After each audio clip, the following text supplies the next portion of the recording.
There's something special about the quiet countryside of Japan. In a small wooden house tucked between the hills and the sky, lived a couple who had spent many years side by side. Their love wasn't flashy, nor filled with grand gestures.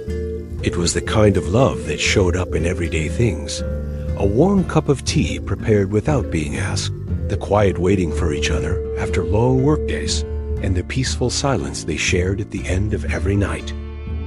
They had built a life together through seasons of change, joy, and the quiet weight of daily routine. But in the heart of the woman, there lived a small, quiet wish, one she carried gently, almost like a secret. She wanted to be a mother. She had imagined it many times, not in loud colors, but in soft shades. The sound of tiny footsteps on the wooden floor, the feeling of holding a life that came from their love. It wasn't about fulfilling expectations or chasing some perfect picture. It was simply something her heart longed for. Over the years, she brought it up gently, with care, not with pressure, never with demand. Just little conversations during quiet dinners or on walks beneath blooming cherry blossoms. Her husband always listened. He was kind, but work was demanding. Responsibilities were heavy. He always said, "Let's talk about it later." And somehow, later never came. She understood. Life didn't always follow plans. But inside, a small emptiness began to grow. It wasn't sadness exactly, more like a silent ache, the kind that lingers in quiet moments when the world slows down and the heart begins to speak. Yet even in that space, she didn't let go of her hope. She knew that love is not just something that happens. It's something we care for, something we act on. And sometimes that means choosing quiet courage when no one is watching. So while he was busy, she began to search not out of rebellion or disappointment, but from a place of quiet responsibility. She wanted to understand. She wanted to know what was possible and what steps she could take. Not because she wanted to change everything overnight, but because she believed in the future. Not just hers, theirs. As the seasons passed, the woman's quiet determination became a steady rhythm in her life. Early in the mornings, while her husband prepared for work, she would sit by the window with her notebook reading articles, taking notes, listening to gentle interviews with medical experts and family counselors. She didn't rush. She didn't panic. She simply learned. She began reaching out softly, respectfully. She found support groups filled with stories not unlike her own. She listened, asked questions, and most importantly, she started to understand that she wasn't alone. There were many others who had quietly carried the same dream, the same hesitation, the same deep hope that maybe, just maybe, things could change. Finally, she decided to contact a small clinic in a nearby city. The staff welcomed her warmly. There was no pressure, no judgment, just advice and kind conversation, making her feel understood and seen. They didn't offer miracles. They gave her knowledge, and for her, that was enough to keep going. よかったです。ですので、こうやって先に顔を合わせておいて、安心感を持ってもらうようにしてるんですよ。清水さんのおかげでだいぶ緊張が解けてきました。緊張なんてしなくても大丈夫ですよ。結構やってる方も多いですし。そうなんですか? She never blamed her husband for not being ready. She knew that people carry burdens differently. While she dreamed of holding a child, he was holding the weight of providing, protecting, and doing his best in the way he understood. But she also knew that love sometimes means taking the first step when the other isn't able to yet. There were moments she felt tired, moments she doubted herself. Was it wrong to hope this much? Was she being too quiet, too patient, too independent? But then she'd remember the reason. It wasn't just about becoming a mother. It was about building a future rooted in love, truth, and quiet bravery. Weeks turned into months. Slowly, with every checkup, every conversation, and every kind hand that reassured her, she saw a clearer path ahead. It wasn't guaranteed. Nothing in life ever is. But it was honest, and it was hers. And then, one quiet morning, just like any other, the doctor looked at her with a smile that said more than words ever could. Her hands trembled as she held the results. Her eyes filled, but she didn't cry, not yet. She just sat there in stillness, letting the moment fill her like sunlight after a long winter.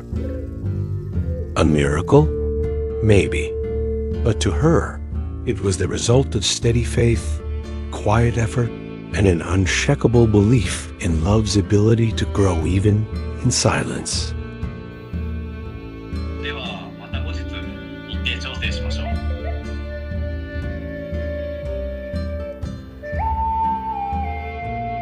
That morning, as she walked home with the news still fresh in her heart, everything felt different.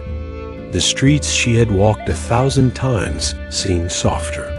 The sky looked wider, and her steps, though slow, felt purposeful, like each one carried the weight of a silent promise finally coming to life. But as the happiness quietly bloomed inside her, so did a gentle ache of guilt. She hadn't told her husband about everything, the visits, the research, the quiet decisions she had made. Not because she wanted to hide anything, but because she wasn't sure how to share something so personal, so full of emotion and hope, when she knew he hadn't yet arrived at the same place.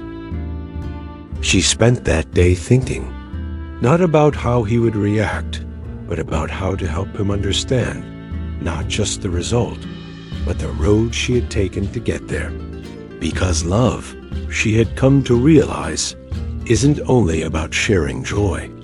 It's also about sharing the invisible weight of the journey that led to it.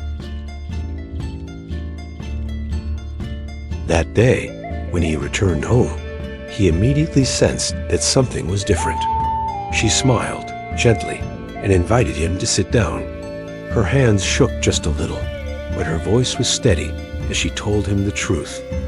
Not just about the moment, but about all the moments before it. The uncertainty, the quiet learning, the silent hopes she had carried alone. At first, he didn't say anything. He just sat there, taking it all in.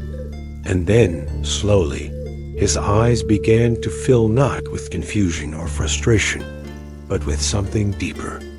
A tenderness that words couldn't quite express. It hadn't been easy, but it had been done with love, always love. In that quiet room, they both came to understand something powerful, that love isn't always loud.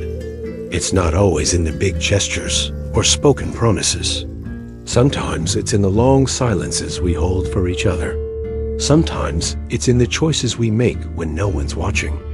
And sometimes it's in the willingness to walk alone for a little while, not to leave the other behind, but to prepare a place where you can stand together again. And in that moment, something between them changed.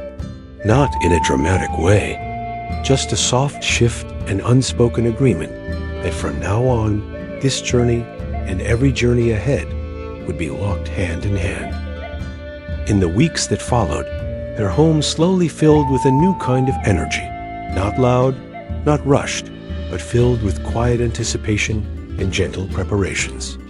It wasn't just about welcoming a child. It was about welcoming a new chapter of their lives together.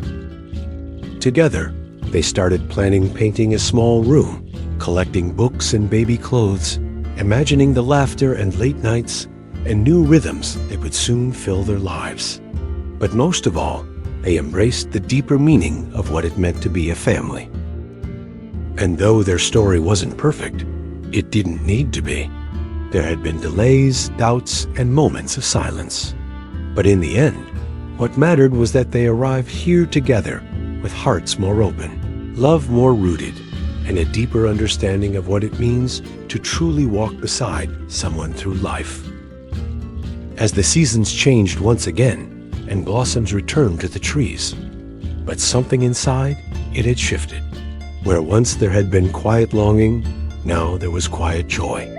And within that joy, the gentle promise of a future built not on what was easy, but on what was true.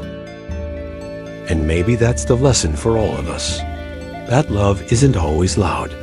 Sometimes it grows quietly, in patience, in understanding, in the brave, soft steps we take for those we love. 楽しみだな。